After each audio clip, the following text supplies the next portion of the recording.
junkies, junkies. It's an addiction, now that's some powerful stuff.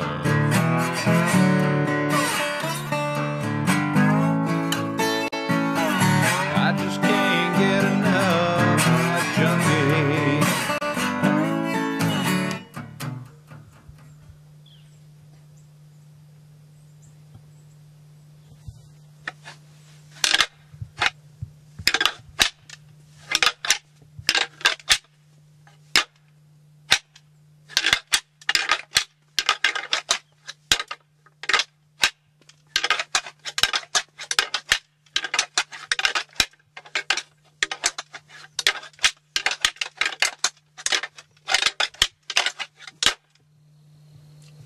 You know, things are going pretty slow this morning. We have seen a few hogs crossing the creek down there, probably about 200 yards away. And we did see a spike about 80 yards away. You know, in this county, it's a two-buck county, one a management buck, so he was legal. But you know, I'm doing it the hard way. I got this muzzleloader with iron sights, and it was just a little bit too far for me to shoot at.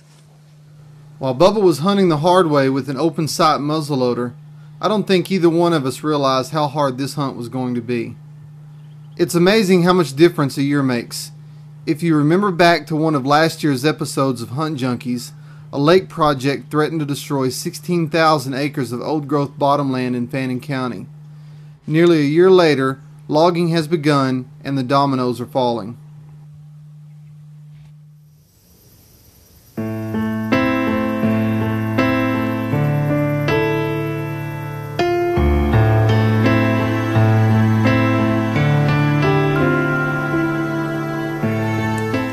Since I can remember, I've been roaming these woods.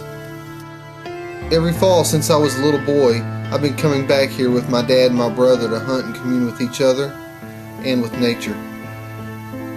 In a few short years though, the woods I know better than any other may be flooded to supply the greater Dallas Metroplex with water. Woods or water? Which is more important? Depending on who you talk to, the answer varies. At its core though, this battle is one between big city water interest and rural folks trying to hang on to their land.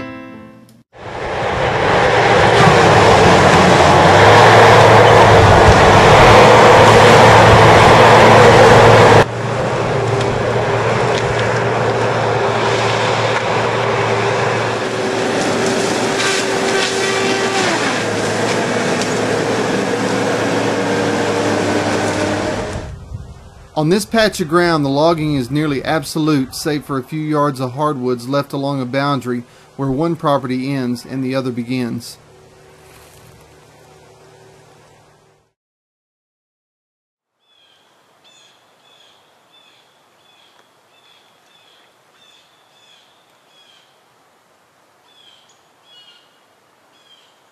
Exactly 1 year before this hunt, the woods were alive with the sounds of wildlife, and the hunting was as good as Bubba and I had ever experienced.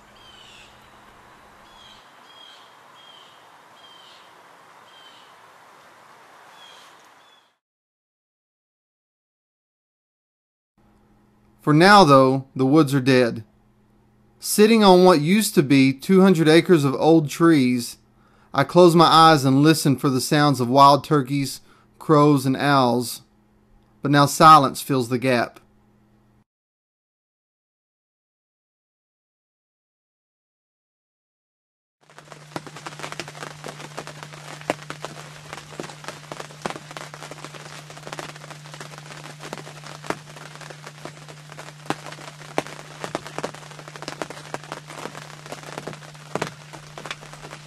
In only a few years, full-scale construction on the lake is to begin, and I know that at least in the short term, the wildlife will return.